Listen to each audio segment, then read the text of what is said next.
Сәлем достар, мен өзімнің муравейниктің жасалу тәсілімен сіздермен бөліскім келіп отыр. Мен өзім жасаған кезде мынадай сгущенка, яғни сгущенканың басқа түрлерін қолдануға болады. Және 2 жұмыртқа, сонымен қатар ұн, сонымен қатар майды қолданамын. Яғни сіздер мынадай майды да қолдануға болады. Мен ол майды қолданғым келіп отқан жоқ, себебі мынадай түрімен қолдансақ, бұл дәмдіректеу болады. Сонымен қатар қантты да пайдалануға болады. Мен мына жерде қантты пайдаланғым келіп отқан жоқ, себебі ол муравейнигіміз дәмді болып кетеді, тәтті болып кетеді, сондықтан мен қантты қолданбаймын. Алдымен 2 жұмыртқаны алып, араластырамын.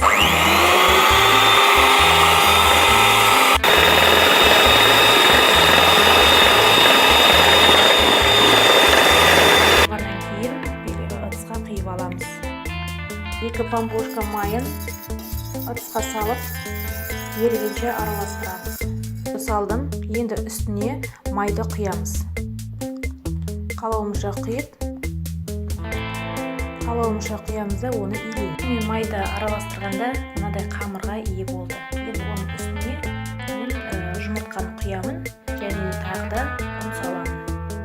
Иленген қамырымыз мынадай болады.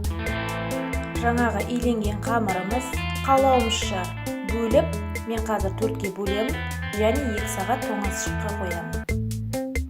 Мына иленген қамырды тоңазытқыштан алдым.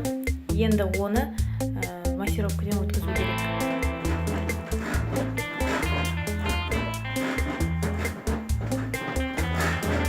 Ерітгіштен өткізгеннен кейін мынадай күйде болады.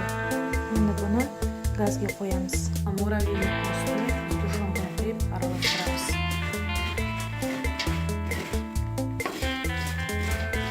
Өзіміздің қалауымызша бойынша, яғни мен 2 қамырды ғана жасадым.